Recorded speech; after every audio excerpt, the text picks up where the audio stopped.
वन्दे मातरम् वन्दे मातरम् सुजलां सुफलां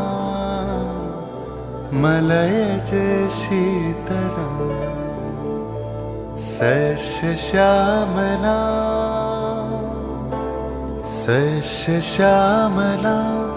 मातरं वन्दे मातरम्। 1908 সালের 11ই আগস্ট কিংসফোর্ডে বন্দে মাতরম বলার দোষে যে বালককে বেত মারার হুকুম দিলেন ব্রিটিশ সরকার, তারই পক্ষে দাঁড়িয়ে ক্ষুদিরাম বসু ও প্রফুল্ল চাকি সাহেবের ফিটন গাড়ি লক্ষ্য করে বোমা চালালেন মুজফ্ফরপুরে। সাহেব নিহত হলেন না, তবু নাবালক ক্ষুদিরামকে ফাঁসির হুকুম দেয়া হলো। জননী গুলোহ তুলে বক্ষে, শান্তনু বাস দেহ তুলে চোখে, কাঁদিছে তব চরণ তলে ৩০ কোটি নর নারী।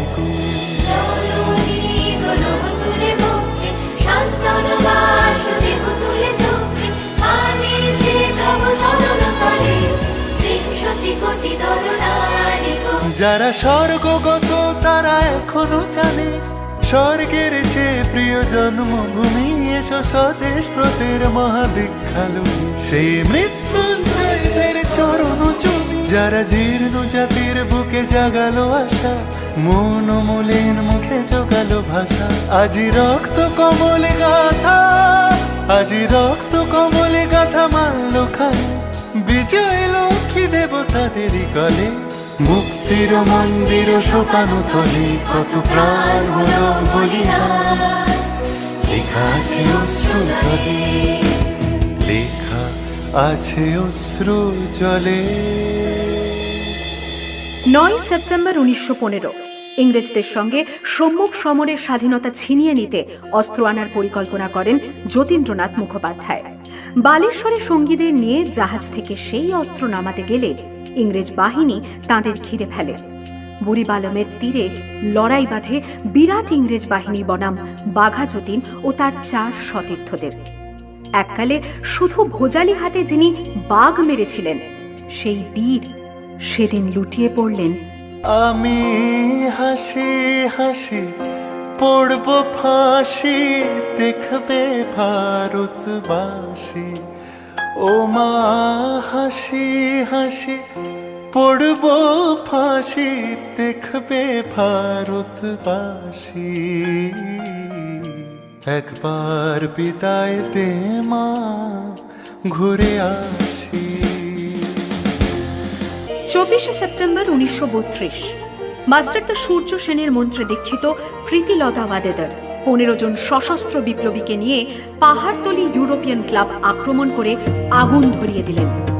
ভারতীয় ইতিহাসের স্বাভিমানী মহারানীদের মতো নিজের আত্মমর্যাদা অক্ষুণ্ণ রাখতে সেদিন প্রীতিলতা ওয়াদেদার পটাশিয়াম সায়ানাইড খেয়েছিলেন ব্রিটিশ পুলিশদের সামনে।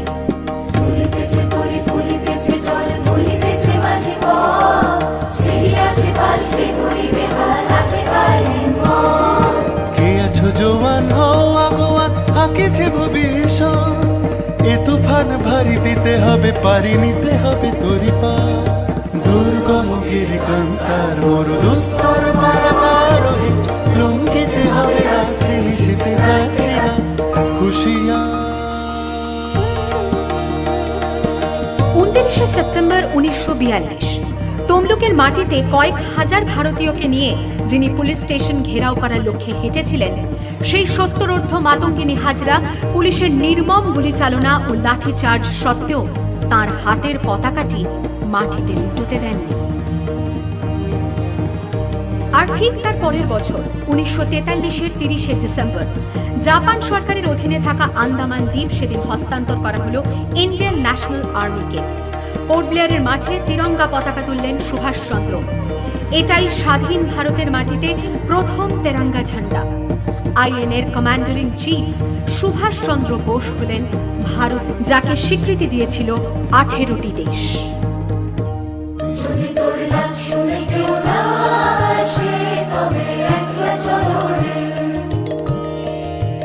वंदे मातरम।